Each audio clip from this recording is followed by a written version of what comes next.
Hi guys, for today's video, i-share ko naman sa inyo kung paano kayo makapagpa-change ng inyong mailing address sa SSS Online. Ngayon guys, open nyo lang yung Google search ng cellphone nyo. Click nyo yan. Dito sa may search, click nyo yan. I-search nyo lang yung SSS website.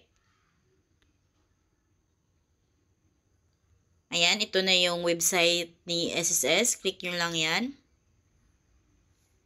Then, dito, mag-login lang kayo. Click nyo tong member login. Then, dito, mag-login lang kayo sa inyong SSS account. Lagay nyo lang yung user ID and password ninyo. Then, click sign in. Then, dito, nasa home na tayo. Dito, click nyo lang itong member information. Pagka-click nyo ng member info, lalabas is ganito. I-click nyo lang ulit ito. Then, lalabas na dyan yung update contact info. Click nyo yan. Ayan, dito na tayo sa online correction. So, dito, yung mailing address niyo is ito. Ayan, so yan yung baguhin natin. Ngayon, dito, click nyo lang itong my box ng mailing address.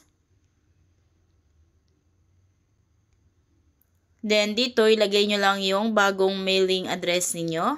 Kung ano yung room or floor or unit number or building name. And, halimbawa naman, walang room number, floor or unit number or building name.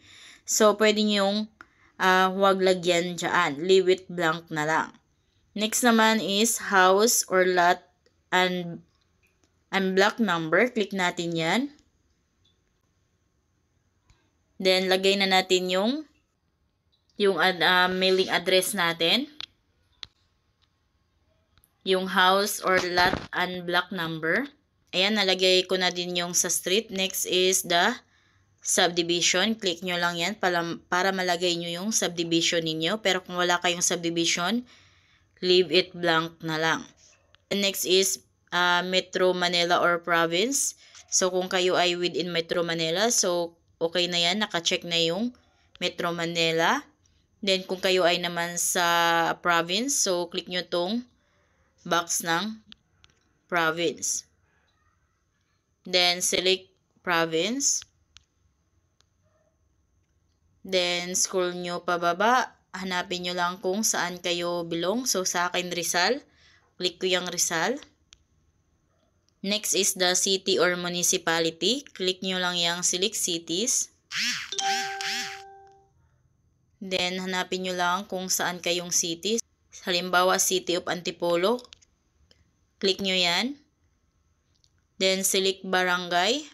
Click nyo tong select barangays.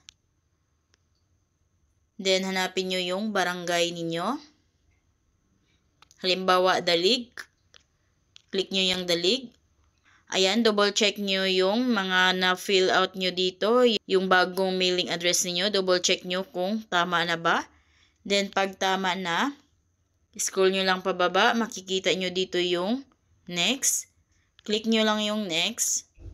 Then, dito, bago kayo mag-submit, make it sure na tama yung details ninyo. So, ito yung mailing address ninyo na luma at ito yung bagong mailing address ninyo. Then, pag tama naman yung bagong mailing address ninyo, click nyo na itong submit.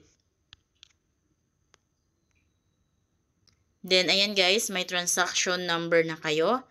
Then, nakalagay dito, please check the email notification and text message sent to your registered email address and mobile number. So, kailangan i-click nyo lang yung confirm. Kailangan yung link na sinend ni SSS sa inyo is i-click nyo yung confirm. Kailangan nyo ma-confirm yung sinend nilang link sa inyo dahil pag hindi nyo ito na-confirm, so mag-i-expire ito within 3 working days. Then, pag once naman na hindi nyo ito ma-click or ma-confirm yung sinend na link ni SSS sa inyo, so ulitin nyo lang yung process. Ayan, so ang text ni SSS, ito na yung link na kailangan natin i-confirm para ma-process na yung pagpa-change natin ng mailing address natin. Click natin yan. Click nyo lang itong open URL. Then, ayan, ito naman yung email ni SSS. So, click natin tong here, yung naka-color blue.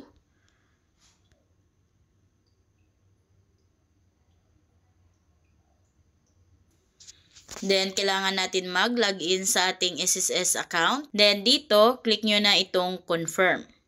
Para ma-process, i-click nyo yung confirm. Then, ayan, you have successfully confirmed your request. So, after 2 calendar days from the confirmation date, you will receive an email notification informing you that your requested changes have been affected together with the PDF copy of your updated contact information. So, mag-i-email si SSS sa inyo after 2 calendar days. Then, kung wala pa kayong na-receive na email notification na galing kay SSS, so i-check nyo lang ito sa spam or junk folder ng inyong mga email. So, ngayon, click natin tong back to home. 2,000 years later.